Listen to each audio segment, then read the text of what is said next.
La version musulmane de la naissance de Jésus, ou Issa, exclut totalement Joseph comme participant supposé aux événements. Dans la tradition chrétienne, Joseph, charpentier de Nazareth, est connu comme le fiancé de la Vierge Marie et le père terrestre de Jésus-Christ.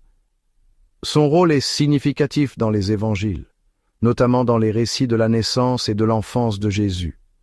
Cependant, si nous nous tournons vers le Coran, une question peut se poser. Où est donc ce Joseph?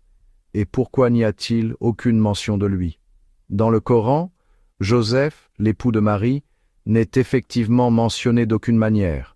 L'histoire de la naissance de Jésus se concentre exclusivement sur Marie et l'acte miraculeux de sa conception par la volonté d'Allah.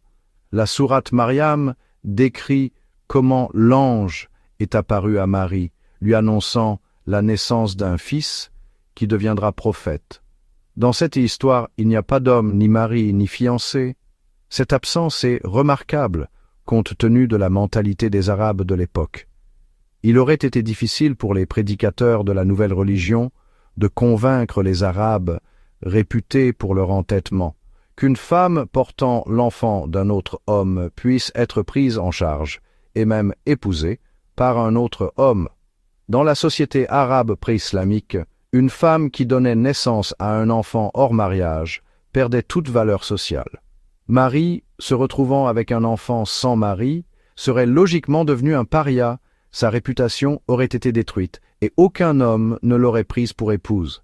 Pourtant, le Coran ne cherche pas à couvrir sa situation par la figure de Joseph, comme le fait la Bible. Au lieu de cela, il souligne la protection divine de Marie, l'élevant au-dessus des normes et des jugements humains. Lorsque Marie est retournée auprès de son peuple avec l'enfant, ils ont immédiatement commencé à la réprimander. « Ô Marie, tu as commis une faute grave. Ô sœur de Haroun, ton père n'était pas un homme impie, et ta mère n'était pas une prostituée. » Sourate Maryam. Ces paroles reflètent la réaction typique de la société arabe, où l'honneur de la famille et la virginité de la femme étaient primordiaux. Mais le Coran résout la situation par un miracle. L'enfant Jésus parle depuis le berceau, défendant sa mère et confirmant qu'elle a été choisie par Allah. Ainsi, l'absence de Joseph dans le récit non seulement ne diminue pas le statut de Marie, mais renforce l'idée de son caractère unique, malgré la mentalité arabe qui, de toute façon, l'aurait rendu inapte au mariage. Contrairement aux évangiles où Joseph est nécessaire pour protéger l'honneur de Marie et créer une image familiale acceptable, le Coran ne cherche pas à se conformer aux attentes sociales. Jésus, fils de Marie, est présenté comme une création unique d'Allah, semblable à Adam, sourate Al-Imran, et sa naissance ne requiert pas de père humain. Dans la tradition islamique, le miracle même de la naissance de Jésus prouve la toute-puissance d'Allah, et Marie apparaît comme une figure indépendante choisie pour cette mission. « Je suis vraiment le serviteur d'Allah, il m'a donné le livre et m'a désigné prophète. Où que je sois, il m'a rendu béni. Et il m'a recommandé, tant que je vivrai, la prière et la zakat, et la bonté envers ma mère. Il ne m'a fait ni violent ni malheureux.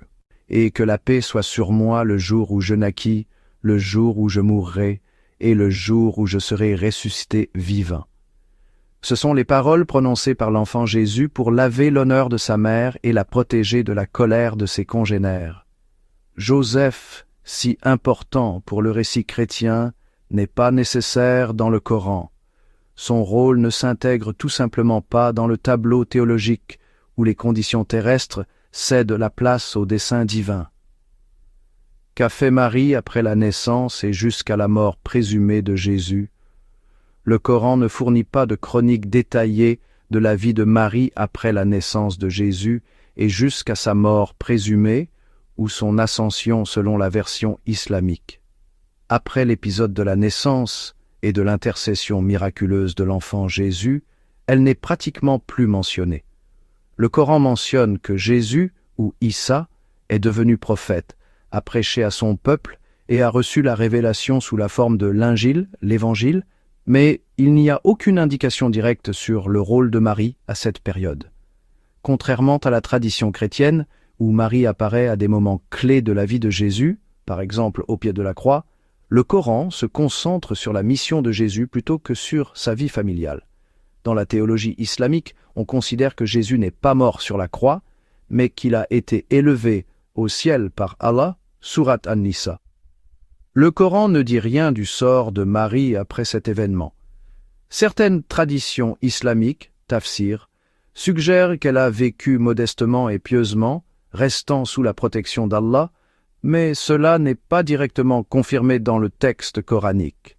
Par exemple, dans les commentaires de la sourate Maryam, certains érudits, tels qu'Ibn Kathir, mentionnent que Marie est morte de mort naturelle après une longue vie, mais il n'y a pas de détails précis. Son image dans le Coran s'achève au moment de la naissance de Jésus et son destin ultérieur reste hors du champ du texte sacré.